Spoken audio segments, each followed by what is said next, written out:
What is up, William Gill here, and today I'm going to tell you how to get in shape when you're traveling. If you are busy, if you run a business and you're constantly moving around, it can be tough to maintain your shape or even get into the shape that you want when you're constantly moving around, your schedule's changing, everything is quite hectic. So I want to make this video because if you don't get this area of your life handled, what is most likely going to happen is every time you even try to get in shape or you even see some kind of progress, you're going to be traveling and things are going to start changing and you're going to keep losing that progress that you were getting. And that is not the place that we want to be in, right? You're going to be thinking about always having a yo-yo effect of the results you have, and you might not even think that fitness is for you because your lifestyle is too all over the place. And I don't want you to think that. I don't want you to feel like getting in shape is really that difficult, especially when you're moving around and you're traveling quite a lot. We're traveling quite a lot right now as well. We're moving around quite a lot, different places, different environments, and we still need to focus on a few factors required for us to get into the shape that we want to still see progress, whether that is to lose fat or to build muscle, right? So again, if you don't learn how to do this, this is always going to be a struggle for you. This is always something that you're going to feel like that you can't get progress in, and I don't want that for you. I want to show you the light. I want to make sure that you can take care of this area of your life,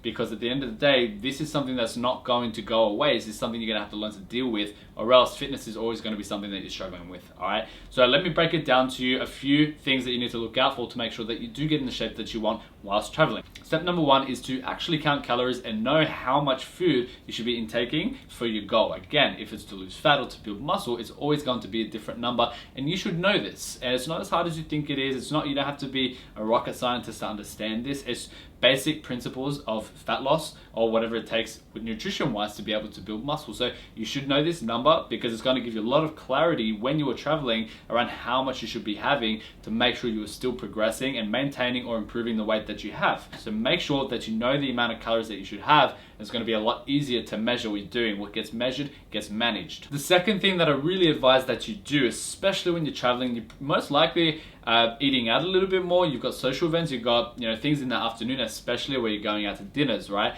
So big advice here is to stop taking so many calories in the first half of the day before these events. That way, when you do go out and when you do manage to have more of a social life, that you've got more flexibility, you have more room to eat a little bit more of the foods that you like, to try new foods as well. If you're traveling, you might be interested in trying different kinds of foods, but you still want to get into the shape that you want or not lose too much progress. And this is where most people stuff up. Why? Because most people, they get progress in their fitness life, and when they go travel, they put on a lot of weight, and then what tends to happen is that extra weight they put on, they just don't lose that when they go back to their normal life, and they almost maintain that new heavier weight, and that's what we want to avoid. So it's about being careful with what kinds of foods you're eating in the earlier half of the day, making sure that they aren't too consistent of high calories, and that way you have way more room in the afternoon to be a bit more flexible and enjoy your social life. The third thing that is really imperative here is to not stop working out, to not stop following some kind of routine.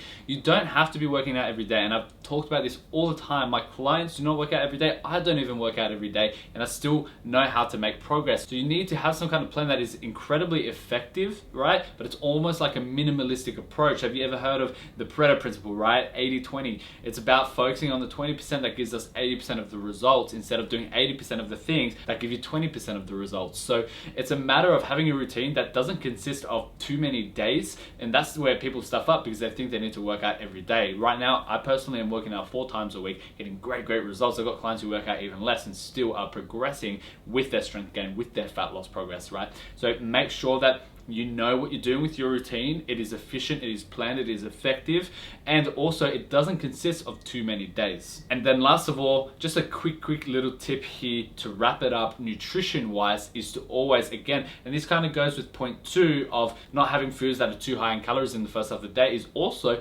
pushing your meals back. Right? So there's a method called intermittent fasting that people really love and vouch for, and look, it's not the end or be all with that method, but it is a good strategy to implement in certain times of your life, traveling being one of them. It definitely does help. You don't have to do it, but it's a great strategy to again push your meals later back in the day so you haven't ingested too many calories, and again giving you extra flexibility to try new foods later in the afternoon to have more flexibility there.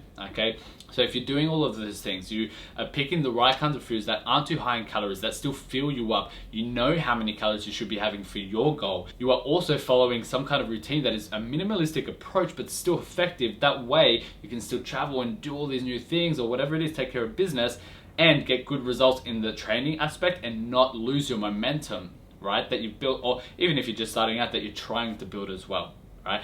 If you can do all of those things, you're going to be in a great spot to always be in shape, to be taking care of your fitness, and it's not really going to be a struggle for you anymore because you know how to handle that in the most hectic of situations. Regardless if you've got a business event or you just want to travel on holiday with your family, whatever it is, it's always going to be something that you can take care of and not struggle with for the rest of your life. That is how you stay in shape forever. That is how you get in shape, regardless of how hectic your lifestyle is. So if you would like to learn how to implement that, how to implement those strategies into your lifestyle, go ahead and apply for a free consultation call on the website williamgillcoaching.com. And what you're going to do is you're going to press the button to apply for a free consultation call, and you're going to fill out the application details, inform me a bit more about your situation and how I'm going to be able to help you, if I can help you and if you're qualified for me to help you. Go to that site, click the application button, fill out that form, and I can't wait to help you on your fitness journey. I'll speak to you there.